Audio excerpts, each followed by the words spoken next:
আমার প্রিয় ছাত্রছাত্রীবৃন্দ, কল্যাণী বিশ্ববিদ্যালয়ের অন্তর্গত বিভিন্ন কলেজে যে সমস্ত ছাত্রছাত্রী 4th সেমিস্টারে বাংলা অনার্স নিয়ে পড়াশোনা করছো, তোমাদের জন্য এই ভিডিওটি অবশ্যই ভিডিওটি শেষ পর্যন্ত দেখবে, কোনো রকমের স্কিপ করবে না। যারা বাংলা অনার্স নিয়ে পড়াশোনা করছো, তোমাদের বাংলা অনার্সের 3টি পেপারের সাজেশন রেডি হয়ে গেছে, তোমরা চাইলে সংগ্রহ করে নিতে পারো। বাংলা অনার্সের প্রতি পেপারের প্রশ্ন এবং উত্তর, অর্থাৎ 2, 5 এবং 10 মার্কের প্রশ্ন উত্তরের জন্য 250 টাকা করে পেমেন্ট করতে হবে। আর তোমাদের এসিসি পেপার এবং জিই পেপার মিলিয়ে 4th সেমিস্টারে 5টি পেপার রয়েছে, 5টি পেপারের জন্য মোট 1100 টাকা পেমেন্ট করতে হবে।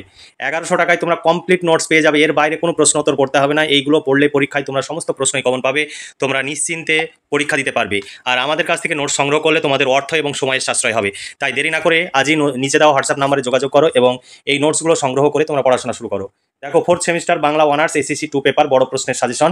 তোমাদের বাংলা অনার্সের সিলেবাসে রয়েছে প্রতিবেদন, বিজ্ঞাপন, গবেষণার রীতিপদ্ধতি, সাহিত্য পাঠ ও সংবাদ পাঠ ও সঞ্চালনা।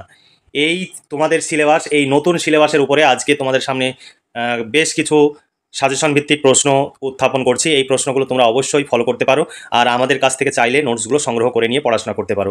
5 ও 10 মার্কের প্রশ্নের সাজেশন 2024, এটা আমাদের ডেটটি চেঞ্জ করা হয়নি, এটি 2024। এরপরে চলো দেখে নিই। প্রথমে প্রতিবেদন রচনা থেকে প্রশ্ন। 1 নম্বর প্রশ্ন, ভীষণ ইম্পর্টেন্ট প্রশ্ন তোমাদের। প্রতিবেদন কাকে বলে? প্রতিবেদন লেখার নিয়মগুলি লেখো। 2 নম্বর প্রশ্ন, তোমার এলাকায় আর্সেনিক দূষণ বিষয়ে সংবাদপত্রে প্রকাশের উপযোগী একটি প্রতিবেদন রচনা করো। 3 নম্বর প্রশ্ন, অনলাইন পঠন পাঠন পড়ুয়াদের মনোবল ও আত্মবিশ্বাস ধীরে ধীরে কমিয়ে দিচ্ছে। উক্ত বিষয়কে কেন্দ্র করে সংবাদপত্রে প্রকাশযোগ্য একটি সচেতনতামূলক প্রতিবেদন রচনা করো। 4 নম্বর প্রশ্ন, অগ্নিমূল্যের বাজারে সাধারণ মানুষের জীবন বিপন্ন এই বিষয়ের উপরে সংবাদপত্রে প্রকাশের উপযোগী একটি প্রতিবেদন রচনা করো। 5 নম্বর প্রশ্ন, শরীরে রোগ প্রতিরোধ ক্ষমতা বৃদ্ধি করার জন্য একটি আয়ুর্বেদিক চ্যবনপ্রাশ তৈরি করেছে, তুমি এই বিষয়ে একটি আদর্শ বিজ্ঞাপন রচনা করো। এখানে বিজ্ঞাপনের প্রশ্ন এখানে চলে এসেছে, এই প্রশ্নটি বিজ্ঞাপনেও রয়েছে, এই প্রশ্নটি এখানে থেকে তোমরা বাদ দেবে। আর তোমাদের যে প্রতিবেদন লেখা আসবে সেটা কিন্তু সাম্প্রতিক ঘটনার উপরও থাকতে পারে। এখানে যে প্রশ্নোত্তর রয়েছে, প্রতিবেদন লেখার যে পদ্ধতিটা রয়েছে সেই পদ্ধতি অবলম্বন করে তোমরা যে প্রশ্নই আসুক না কেন অতি সহজে লিখতে পারবে। এরপরে দেখো, গবেষণার রীতি পদ্ধতি থেকে তোমাদের প্রশ্ন। 1 নম্বর প্রশ্ন, পদটিকা ও গ্রন্থপঞ্জির মূল পার্থক্যগুলি আলোচনা করো। 2 নম্বর প্রশ্ন, গবেষণা কি? একটি উত্তম মানের গবেষণার প্রকৃত উদ্দেশ্য কি?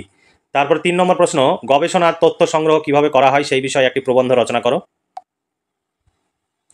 4 নম্বর প্রশ্ন, গবেষণার কয়েকটি সাধারণ বৈশিষ্ট্য আলোচনা করো।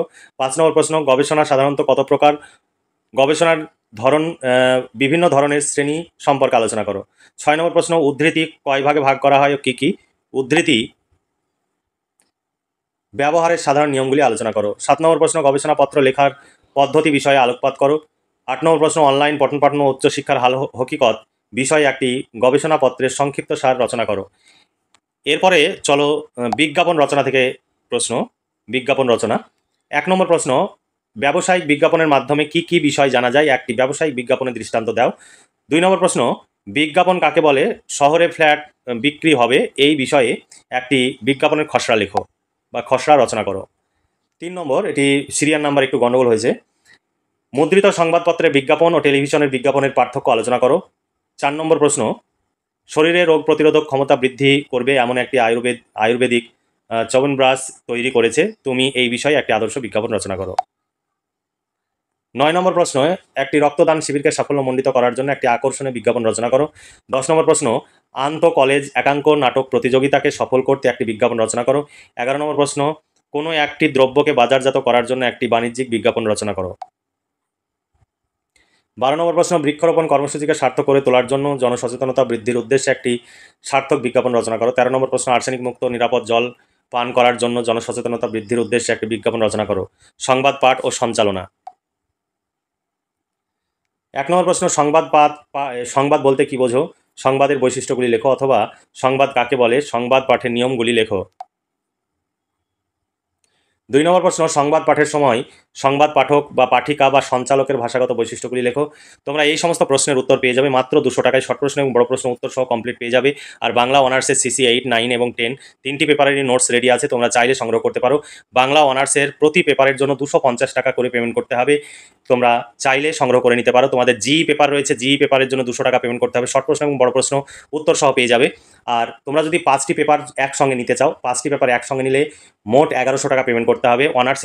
বাংলা অনার্সের ছাত্রছাত্রীদের এই 1100 টাকায় কমপ্লিট নোটস তোমরা পেয়ে যাবে এবং 4th সেমিস্টারের সমস্ত পেপারের নোটস তোমাদের হয়ে যাবে। আর কোনো কিচ্ছু তোমাকে ভাবতে হবে না বা কোনো অর্থ ব্যয় করতে হবে না। এই নোটসগুলোই পড়বে, এর মধ্যে থেকে পরীক্ষায় কমন পাবে।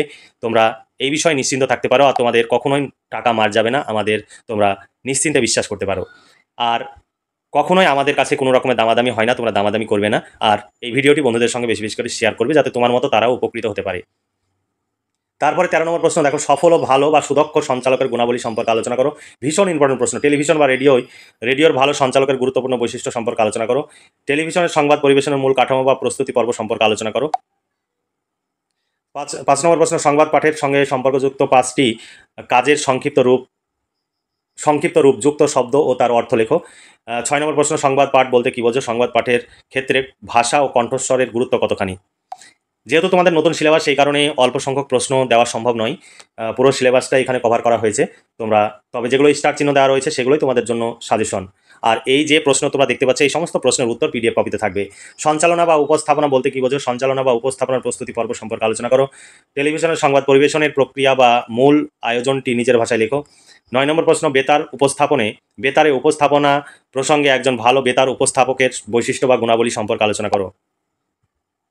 এরপরে সাহিত্য বিষয়ক প্রবন্ধ রচনা থেকে 1 নম্বর প্রশ্ন, সাহিত্য বিষয়ক প্রবন্ধ রচনার রীতি প্রকৃতি সম্পর্কে আলোচনা করো, অথবা সাহিত্য বিষয়ক প্রবন্ধ রচনার বৈশিষ্ট্যগুলি লেখো। 2 নম্বর প্রশ্ন, তোমার প্রিয় একজন কবির কবি প্রতিভা সম্পর্কে সংক্ষিপ্ত প্রবন্ধ লেখো, অথবা মাইকেল মধুসূদন দত্ত অথবা জীবনানন্দ দাশের কবি কৃতিত্বের উপরে একটি প্রবন্ধ রচনা করো। 3 নম্বর প্রশ্ন, তোমার একজন প্রিয় প্রাবন্ধিকের প্রতিভা সম্পর্কে প্রবন্ধ রচনা করো। বাংলা গদ্যে বা প্রবন্ধের বিকাশে বঙ্কিমচন্দ্র বা ফোর্ট উইলিয়াম কলেজের অবদান আলোচনা করো। 4 নম্বর প্রশ্ন, তোমার একজন প্রিয় কথা সাহিত্যিকের সাহিত্য প্রতিভার পরিচয় দাও, অথবা দরদি কথাশিল্পী শরৎচন্দ্রের অবদান আলোচনা করো। 5 নম্বর প্রশ্ন, তোমার একজন প্রিয় ছোট গল্পকার সম্পর্কে প্রবন্ধ রচনা করো, অথবা ছোট গল্পকার রবীন্দ্রনাথ ঠাকুর অথবা শরৎচন্দ্র চট্টোপাধ্যায়ের অবদান সম্পর্কে প্রবন্ধ রচনা করো। 6 নম্বর প্রশ্ন, আধুনিক বাংলা উপন্যাসের পট পরিবর্তনের ক্ষেত্রে বিভূতিভূষণ বন্দ্যোপাধ্যায়ের অবদান আলোচনা করো। 7 নম্বর প্রশ্ন, তোমার একজন প্রিয় নাট্যকারের নাট্য প্রতিভা সম্পর্কে একটি প্রবন্ধ রচনা করো, অথবা বাংলা নাটকে মাইকেল মধুসূদন দত্ত অথবা দীনবন্ধু মিত্রের প্রতিভা পরিচয় দাও। 8 নম্বর প্রশ্ন, বাংলা নাটকে দ্বিজেন্দ্রলাল রায়ের অবদান আলোচনা করো। 9 নম্বর প্রশ্ন, বাংলা নাটকে রবীন্দ্রনাথ এই বিষয়ের উপরে সংক্ষিপ্ত প্রবন্ধ রচনা করো, অথবা বাংলা রূপক সাংকেতিক নাটকে রবীন্দ্রনাথ এই বিষয়ে একটি প্রবন্ধ রচনা করো। এই ধরনের তোমাদের প্রশ্ন থাকবে। তোমরা এই প্রশ্নগুলো পড়লে পরীক্ষায় সমস্ত প্রশ্নই কমন পাবে। এখানে দেখো কিভাবে আমাদের প্রশ্ন রয়েছে, একদম পয়েন্ট আকারে সুন্দর করে লেখা রয়েছে। তোমরা যদি এই নোট সংগ্রহ করো, তোমরা পরীক্ষায় সমস্তই কমন পাবে, তোমাদের কোনো রকমের চিন্তা করতে হবে না। আর তোমরা চাইলে আজই এই নোট সংগ্রহ করো এবং পড়াশোনা করে পরীক্ষার জন্য প্রস্তুতি নাও। তাহলে আজকে এই পর্যন্তই। তোমরা ভালো থেকো, সুস্থ থেকো এবং খুব ভালোভাবে পড়াশোনা করে পরীক্ষার জন্য প্রস্তুতি নাও। এই শুভকামনা জানিয়ে আজকে ভিডিওটি এখানে সমাপ্তি ঘোষণা করছি।